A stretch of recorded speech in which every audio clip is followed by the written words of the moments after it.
This is Michael Orrell for MobileBurn.com, and I have with me the HTC Ozone for Verizon Wireless. This is Verizon's version of the HTC Snap that Sprint is now offering. Like the Sprint model, this version lacks the trackball controller in the center that we'll see on the Dash 3G and the original HTC Snap that's sold in Europe and other parts of the world. Has a 4-row QWERTY keyboard. Unlike the other snaps, though, it's not exactly an offset keyboard. Verizon tried to maintain a grid layout for this, but it doesn't quite work out because while there are 10 keys in this row and 10 keys in that row, there's still 11 here. So you notice that this center row here, the keys are a little bit smaller than the other two. And that adds up to some kind of strange positioning. You can see the L is way left of the O key. Which is not the case in a regular PC keyboard. In actuality, instead of being directly underneath it in a normal grid layout or slightly to the right of it on a PC keyboard, the L is way left, which makes it kind of weird. And many times while typing mobile burn for URLs and tests, I ended up putting a period or a comma in instead of an L. It's going to take some getting used to, but if you're using one phone all the time, which most people are, you'll adapt to it and you'll be able to deal with it. You can see on the back we've got a fixed focus 2-megapixel camera, a silver gray kind of back cover instead of the gloss and semi-gloss version found on the Sprint device. Still gloss on the front though, very attractive, nice volume control on the left edge. Not much to see on the right hand edge, and of course the mini USB connector on the bottom. HTC hasn't moved to micro USB yet. Very light, about 105 grams. Feels good in the hand, very comfortable. And D-pad and the other controls are just like those found in the Sprint. They have the exact same feel, and in fact the keypad feels exactly the same in terms of the click and everything. Quite nice keyboard, except for a little bit of the oddness there that you have to get used to in the arrangement.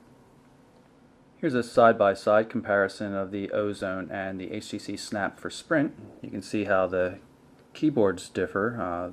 Ozone being straight rows as opposed to the curved and more obviously offset keys in the Snap. Control clusters are very similar. Different look on the back, but physically everything lines up exactly. These devices are almost clones of each other, with the exception of maybe some of the key shortcuts like the inner circle on the HTC Snap for Sprint. Take a look at the home screen on the Ozone. You can see it's the same sliding panels that we've been seeing on most Windows Mobile 6.1 standard devices. Although it does have the HTC add-ins like the weather panel here, which is quite nice. And of course there's a handy getting started panel at the bottom. You can go through and it'll help you with wizards for setting up visual voicemail, email, Bluetooth settings, all sorts of stuff. And at the end there is an option to remove it from the home screen altogether, which is quite nice. If you hold down the home key for a couple of seconds, it'll bring up the task manager. We're going to use that to switch over to the browser. This is the IE 6on6 browser, which means it does full HTML websites, as you can see. This is the Mobile Burn website. It's rendered pretty accurately, exactly the way you would see it on IE 6. Zooming is a little bit odd on this browser though. You have to zoom out,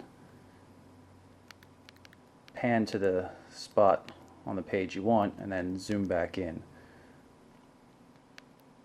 It's a little counterintuitive, difficult to use, but it is better than what Internet Explorer, Pocket Internet Explorer was capable of doing before. See, it has normal favorites and pull up mobile websites as well. This is the Mobile Burn mobile version.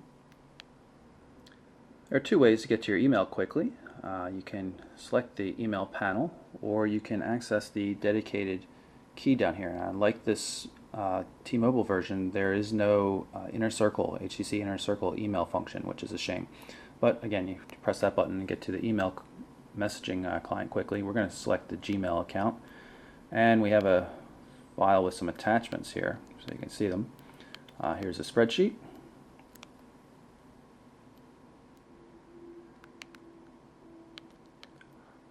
Word doc.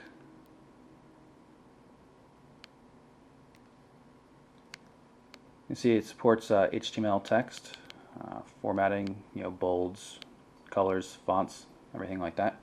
Another cool feature is you can always search quickly for things just by typing It'll match up with subject or sender. Type DOC, and you'll see the 3 messages that have the word document in them, which is pretty handy. You can move left or right to get to other mailboxes, such as SMS and Outlook, if you have that set up. Threaded SMS, you can see here, this is a free message that came in from Verizon for something, telling us about visual voicemail, which the device also supports. So we just type in a message here,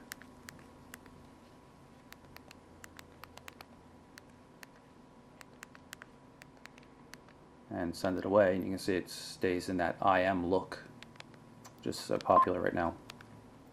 Pull up the calendar here.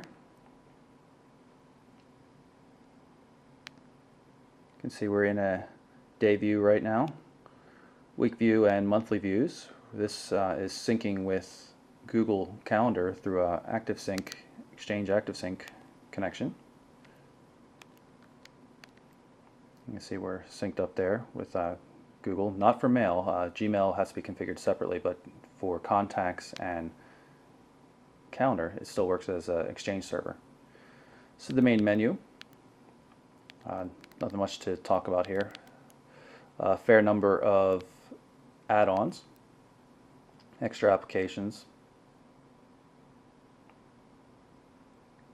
You can see this is the IM client, which Verizon charges for based on SMS rates. AIM, MSN Live, and Yahoo support. The Ozone also supports Verizon's VZ Navigator GPS navigation system.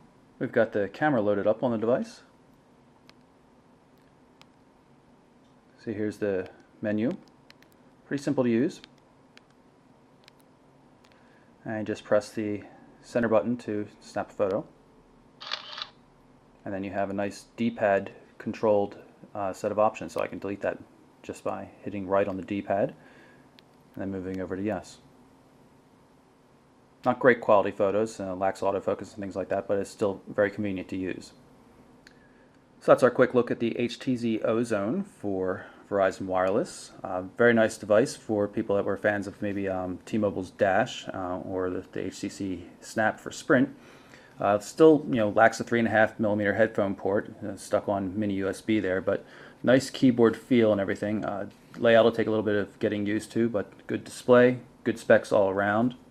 Again, that's the HTC Ozone for Verizon Wireless. I'm Michael Orrell for MobileBurn.com.